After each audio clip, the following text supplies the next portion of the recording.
ಹಾಂ ಹೇಳಿ ಸರ್, ಏನು ಎಲ್ಲ ಒಟ್ಟಿಗೆ ಬಂದಿದ್ರಿ? ಸರ್ ಅದೇ ಈಗ ಮರು ಎಣಿಕೆ ಬಗ್ಗೆ ನಾವು ಪ್ರತಿಕ್ರಿಯೆ ಕೇಳಲಿಕ್ಕೆ ಬಂದಿದ್ದೀವಿ ಸರ್. ಈಗಾಗಲೇ ಮರು ಎಣಿಕೆ ಬಗ್ಗೆ ಸುಪ್ರೀಂ ಕೋರ್ಟು ಒಂದು ತೀರ್ಮಾನ ಕೊಟ್ಟಿದೆ. ಆ ಆದೇಶ ನನಗೆ ಸಮಾಧಾನಕರವಾಗಿದೆ. ಆದಷ್ಟು ಬೇಗನೆ ಸುಪ್ರೀಂ ಕೋರ್ಟ್ ಆರ್ಡರ್ ಪ್ರಕಾರ ಕೌಂಟಿಂಗ್ ಆಗಬೇಕು ಅನ್ನೋದು ಕೂಡ ನನಗೆ ಆಸೆ ಇದೆ.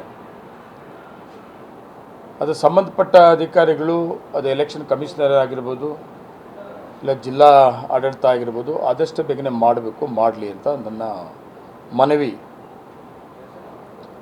ನಾನು ಮೊದಲಿಂದ ಕೂಡ ಒಂದು ಮಾತು ಹೇಳ್ತಿದ್ದೆ. ನನಗೆ ಕೌಂಟಿಂಗ್ ಆದಂಥ ಸಂದರ್ಭದಲ್ಲಿ ಕೌಂಟಿಂಗಲ್ಲಿ ನಾನು ಬೇರೆ ರೀತಿಯಲ್ಲಿ ನಾನು ಗೆಲ್ಲುವಂಥ ಪ್ರಯತ್ನ ಮಾಡೋಕ್ಕೆ ಹೋಗಲಿಲ್ಲ. ನಿಜವಾಗ್ಲೂ ರಿಯಾಲಿಟಿ ಕೌಂಟಿಂಗ್ ಆಯಿತು. ಕೌಂಟಿಂಗಲ್ಲಿ ನಾನು 240 ಓಟಲ್ಲಿ ಡಿಕ್ಲೇರ್ ಮಾಡಿದ್ದಾರೆ. ನನಗೆ ನಂಬಿಕೆ ಇದೆ, ಮೊದಲಿಂದ ಕೂಡ ಇದೇ ಹೇಳ್ತಾ ಇದ್ದೆ.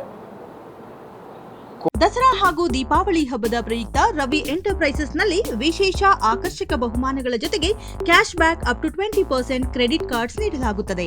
ನಿಮಗೆ ಬೇಕಾದ ವಿವಿಧ ಬಗೆಯ 20 ಬ್ರ್ಯಾಂಡ್ ಕಂಪನಿಯ ವಸ್ತುಗಳು ಇಲ್ಲಿ ಸಿಗುತ್ತವೆ. ಕೋಲಾರದ ಸಂಗೊಂಡಹಳ್ಳಿ ಬಳಿ ಇರುವ ರವಿ ಎಂಟರ್ಪ್ರೈಸಸ್ಗೆ ಇಂದೇ ಭೇಟಿ ಕೊಡಿ. ಹೈಕೋರ್ಟಲ್ಲಿ ಇದ್ದಾಗ ಕೂಡ ಸುಮಾರು ಸಾರಿ ಹೇಳಿದ್ದೀನಿ, ಅವರೇನು ರೀಕೌಂಟಿಂಗು ಬೇಕು ಅಂತ ಕೇಳಿದ್ದಾರೆ. ನಾನು ಅದಕ್ಕೆ ವಿರೋಧ ಮಾಡೋದಿಲ್ಲ. ಅವ್ರು ಕೋರ್ಟ್ಗೆ ಹೋಗಿದ್ದಂತ ನಾನು ಕೂಡ ಕೋರ್ಟ್ಗೆ ಹೋಗಿದ್ದೇನೆ. ಕೌಂಟಿಂಗ್ ಮಾಡಿದ್ದು ಸರಿ ಅಂತ ಇದೆ ಅಂತೇಳಿ ನಾನು ಡಿಪೆಂಡ್ ಮಾಡ್ಕೊಂಡಿದ್ದೇನೆ. ಆದರೆ ಹೈಕೋರ್ಟ್ ಏನಾದರೂ ಆ ಥರ ತೀರ್ಮಾನ ಕೊಟ್ಟರೆ ರೀಕೌಂಟಿಗೆ ನಾನು ಸ್ವಾಗತ ಮಾಡ್ತೇನೆ, ಅಫೀಲ್ ಹೋಗೋದಿಲ್ಲ ಅಂತೇಳಿ ನಾನು ಸುಮಾರು ಸಾರಿ ಹೇಳಿದ್ದೆ. ನಾನು ಬಹಿರಂಗ ಸಭೆಗಳಲ್ಲೂ ಕೂಡ ಹೇಳಿದ್ದೀನಿ ನಾನು.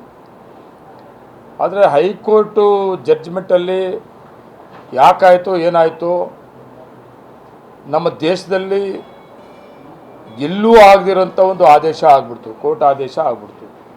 ಹಸಿಂದು ಮಾಡಿ ರೀಕೌಂಟಿಂಗು ಅಂತ. ಅದನ್ನು ಯಾವ ರೀತಿ ನಾವು ಅಕ್ಸೆಪ್ಟ್ ಮಾಡಬೇಕು? ಸುಪ್ರೀಂ ಕೋರ್ಟು ಆದೇಶನ ನೋವಾಯಿತು, ಬೇಜಾರಾಯಿತು. ಆದ್ದರಿಂದ ನಾನು ಸುಪ್ರೀಂ ಕೋರ್ಟ್ಗೆ ಅಪೀಲ್ ಹೋಗಬೇಕಾಯಿತು. ಸುಪ್ರೀಂ ಕೋರ್ಟಲ್ಲಿ ನಾನು ಏನು ಅಂದ್ಕೊಂಡಿದ್ದೀನೋ, ನ್ಯಾಯದೇವತೆ ಇದೆ, ನ್ಯಾಯದಲ್ಲಿ ಜಯ ಸಿಗ್ತದೆ, ಧರ್ಮದಲ್ಲಿ ಜಯ ಸಿಗ್ತದೆ ಅನ್ನುವಂಥ ಚರ್ಚೆ ದೊಡ್ಡವರು ಹಿರಿಯರು ಏನು ಹೇಳ್ತಾರೆ ಅದು ನನಗೆ ಸಿಕ್ಕಿದೆ. ನನ್ನ ಆಸೆ ಏನಿತ್ತು ಅದೇ ಆಗಿದೆ.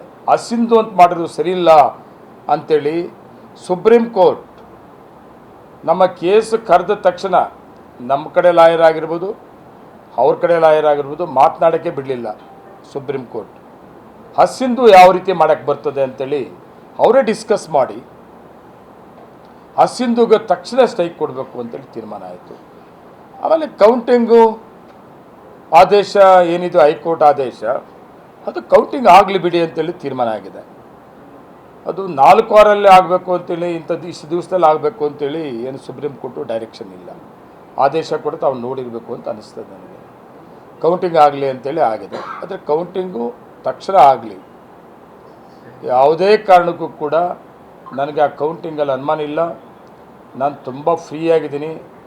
ಆಮೇಲೆ ಕೌಂಟಿಂಗ್ ಆದೇಶ ಆದಮೇಲೆ ಇನ್ನೂ ಫ್ರೀ ಆಗಿಬಿಟ್ಟಿದ್ದೀನಿ. ರಿಜೆಕ್ಟ್ ಆಗಿರೋ ಪೋಸ್ಟಲ್ ಬ್ಯಾಲೆಟ್